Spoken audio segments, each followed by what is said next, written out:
So we're what? We're just over 6 months. in? 6 months. Yeah. So how did you think it was going to go before we get into that?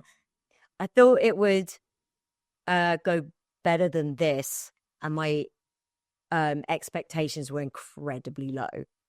I've made absolutely no secret about the fact I don't like the way Labour's been going since Starmer took over. But I think if we go back to when Partygate broke, it was basically just over 3 years ago. And from the moment it broke, you could see the press had turned and the story wasn't going to go away. And Labour then crept ahead of the Tories and then was so far ahead. And it was really obvious that they were going to win this massive majority. And as time went on and they slid further and further right, and it was clear they were going to continue what the Tories had done with a few little tweaks, I was just more and more disillusioned with them. It wasn't like I'd celebrated when Starmer took over by any means. That wasn't the way that my politics went. But I did think, like, well, if they're this popular, they will have to literally change some things, their whole slogan being changed. And as the election approached, I went, yeah, they're not going to. They're going to win this huge majority and then not do it.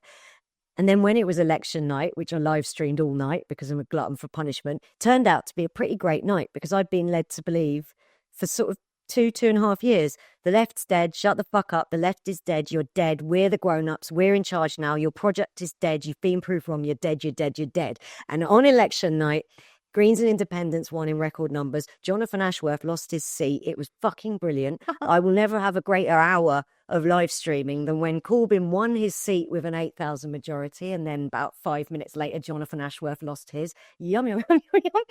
And then I went, oh, Labour have only won 1.5% more than they got in 2019 on a lower vote share.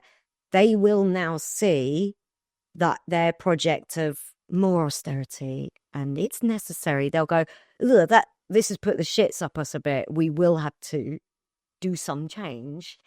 And the fact that they've doubled down and now they're sort of trying to siphon off a few of these reform voters who are disillusioned with the Tories just makes me go, oh, none of you know what the fuck you're doing, particularly with the US election result.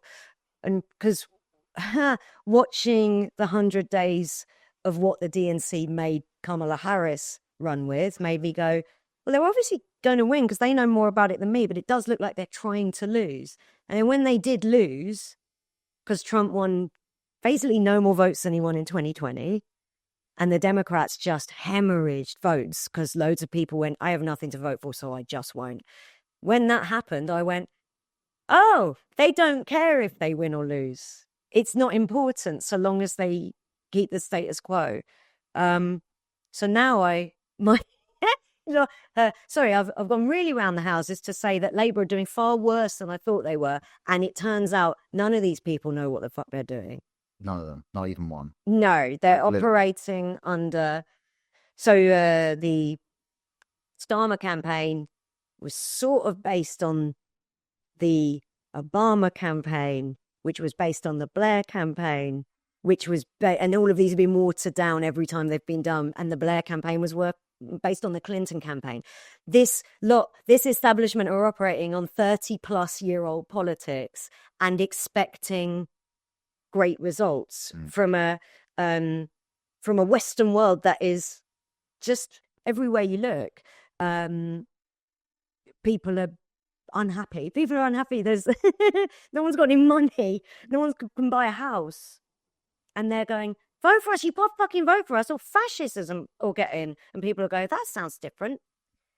And then people who are like, yeah, that sounds awful, but so what? There's that as well. So it's not people like me who need to be convinced to vote against fascism. I already will. But there's a lot of people who go, yeah, but things are shit already, so It's also I think the word, like the Nazi, like fascist slur has been so overused against everything. Mm-hmm.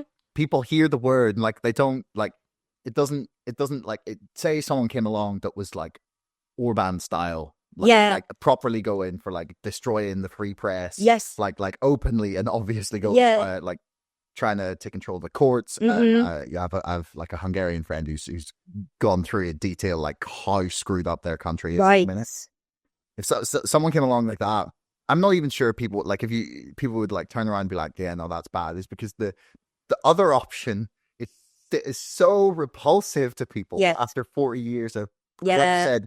And do you know what it's like? It's like when you see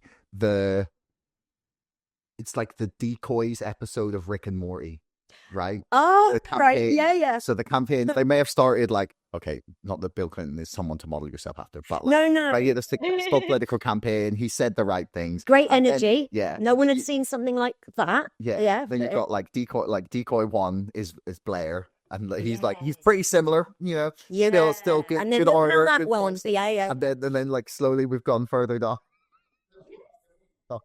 This like the doll, like the lessons, and that's what we've got now. Such a good analogy. I'm crying. Yeah. But I think all the politicians are still stuck in like the mid-noughties in what they think like but with a booming economy, because we forget as well that Blair came in under an economy that was on the way up. We were in a boom stage, so people were in quite a good mood. They were like, great, change of government, and I've got money in my pocket. This is great. So you can see why in 97 people went, oh, God, what a dream, what a dream. And I think people were hanging on for that feeling with this new government. Nearly 30 years later, I keep seeing people now, like friends and colleagues will post online, like, we waited 14 years for this government. Why is it like this? And I was like, I don't want to say I told you so, because I will say it, but I'm not saying it with my hands on my hips gloating. I'm like, yeah, no, finally everyone's sort of coming around to the fact that just because they say change and just because they've got red ties on doesn't mean your life's suddenly going to improve. And you also can't throw out that, oh God, they've only had 6 months, give them a chance. Because in that 6 months, they have done some stuff. It fucking sucks. Yeah. No one's happy about it. Not a single. No, I tell you what, there is a specific group of people who are very happy about it, right? Mm-hmm. And it is Westminster journalists. They are all delighted. Rubbing their tum-tums, isn't they? Like, I don't know if you saw there was some clips doing the rounds today of Nick Robinson doing an interview with Rachel Reeves. Oh my God. And they're talking about like holding hands. Like there's rumors that she is like despondent in private, like has no idea what to do. Yeah, I don't know. Does it sound like Bez beating it? Maybe West Street. Yeah. Look at that. PM and Chancellor. Yeah. But so yeah, economy is not doing well. We've had 2 months of contraction, then a 0.1% growth. Yeah. And then she's despondent in private, reportedly. Like they've announced nothing that seems that anyone has been pleased about. Yes. Like business are not happy, so it's not even like they're being able to please them. Absolutely. Right? Well, I think productivity in October, November dropped by 1%, apart from in construction. So they go, no, but we had growth, 0.1% growth in that time. Like, cool, that's really good. But how far had we dropped? It really is. Yeah. But anyway, the interview clips I've seen is Nick Robinson like asking just like about her family life and like about home. Like, oh yeah, mum used to keep all the receipts and she'd make sure everything tallied up, and you'd be like, so fucking what world are they living in? Yeah. No, but like. She can't honestly believe that's no, but also, how can Nick Robinson, like political editor of the BBC, like I've seen him give like difficult interviews before. How is now the time for a softball? Like, like people want answers. Yeah. They wonder why people don't like the BBC anymore. And people are, unfortunately, people are getting more savvy. Not everyone, but people are curious, and they do go, why is the economy so bad? And when they look into it, more and more people will discover that, it's not a country's economy, particularly one, like we have the pound. We can basically go into, it's virtually impossible for us to be a bankrupt nation. So it's not the same as a family sitting at the kitchen table and balancing the books. And I can remember Paul Ryan of the Republicans doing this little talk. He was going to be the finance guy. Fucking slimy little piece of shit. Where is he? Where is he? I want to talk to him. I want him words. He retired. Yeah.